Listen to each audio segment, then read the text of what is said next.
பார்க்க போகிற recipe mango kulfi. நான் வந்து மீடியம் சைஸ் மாம்பழம் எடுத்திருக்கேன். ஃபஸ்ட்டு நம்ம அந்த மேல் பாட்டை வந்து கொஞ்சம் கட் பண்ணி நம்ம தனியாக எடுத்து வச்சுக்கலாம். அடுத்து நம்ம வந்து கொட்டையை வந்து ரிமூவ் பண்ணணும். அதுக்கு இந்த மாதிரி மேங்கோவில் நடுவில் வந்து இப்படி கட் பண்ணிக்கோங்க. நான் கட் பண்ணுற மாதிரி நீங்களும் கட் பண்ணிக்கோங்க. சைடில் வந்து ரொம்ப கட் பண்ணிடாதீங்க. நம்ம வந்து கொட்டையை மட்டும் எடுக்கிற மாதிரி தான் கட் பண்ணிக்கணும். இப்போ நம்ம கரெக்டாக கட் பண்ணிட்டோம். இப்போ நம்ம கொட்டையை மட்டும் தனியாக நம்ம எடுத்துக்கலாம். இப்போ நம்ம கொட்டையில் இருக்கிற அந்த ஃப்ளஷ் பார்ட்டை வந்து நம்ம கட் பண்ணி எடுத்து வச்சுக்கலாம்.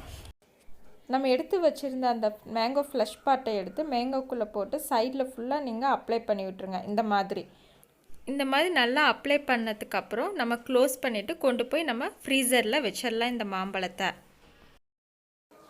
அடுத்து பாலை வந்து சுண்டை காய்ச்ச போகிறோம். அதுக்கு நான் வந்து 1/2 லிட்டர் பால் எடுத்திருக்கேன்.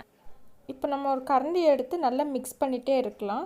இது வந்து பால் வந்து வற்றணும், அதனால் நம்ம மிக்ஸ் பண்ணிகிட்டே இருப்போம். அடி பிடிக்காத அளவுக்கு நம்ம மிக்ஸ் பண்ணிகிட்டே இருக்கலாம். இப்போ பால் நல்லா பொங்கி வற்ற ஆரம்பிக்குது. இப்போ நீங்கள் நல்லா மிக்ஸ் பண்ணிகிட்டே இருங்க. இப்போ பார்த்திங்கன்னா கொஞ்சம் பால் வந்து நல்லா கொஞ்சம் வற்றிருச்சு. இப்போ நம்ம வந்து சுகர் ஆட் பண்ணிக்கலாம். நான் வந்து 1/2 கப் சுகர் ஆட் பண்ணிக்கிறேன். ஆட் பண்ணதுக்கப்புறம் நல்லா மிக்ஸ் பண்ணிக்கோங்க. இந்த சுகர் வந்து நல்லா கரையிற அளவுக்கு நல்லா மிக்ஸ் பண்ணிக்கோங்க. அடுத்து நான் வந்து 2 டீஸ்பூன் வந்து ஆல்மண்ட் பவுட்ரு வந்து ஆட் பண்ணிக்கிறேன். இப்போ நல்லா மிக்ஸ் பண்ணிக்கோங்க. ஆல்மண்ட் பவுட்ரு ஆட் பண்ணதுக்கப்புறம் இப்போ பார்த்திங்கன்னா ஆல்மண்ட் பவுடர் ஆட் பண்ணதுக்கப்புறம் இன்னும் கொஞ்சம் நல்லா பால் வற்றுற மாதிரி வச்சுக்கோங்க. இப்போ பார்த்திங்கன்னா ஓரளவு நல்லா வற்றிடுச்சு. இந்த கன்சிஸ்டன்சி இருந்தால் போதும். இப்போ நம்ம இதை எடுத்து தனியாக வச்சுக்கலாம். நல்லா ஆற விட்டுருங்க.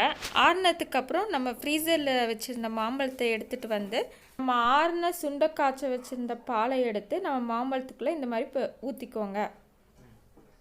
இப்போ நம்ம க்ளோஸ் பண்ணி இதை வந்து நம்ம ஃப்ரீசருக்குள்ளே 8 ஹவர்ஸ் இல்லைன்னா ஓவர் நைட்டு நம்ம வச்சிடலாம். நான் வந்து ஃப்ரீசரில் ஓவர் நைட் வச்சுருந்தேன். இப்போ மாம்பழத்தை எடுத்துகிட்டு வந்தாச்சு. இப்போ நம்ம இதை வந்து இதில் இருக்கிற தோலை வந்து நம்ம பீல் பண்ணி எடுத்துக்கலாம். இந்த மாதிரி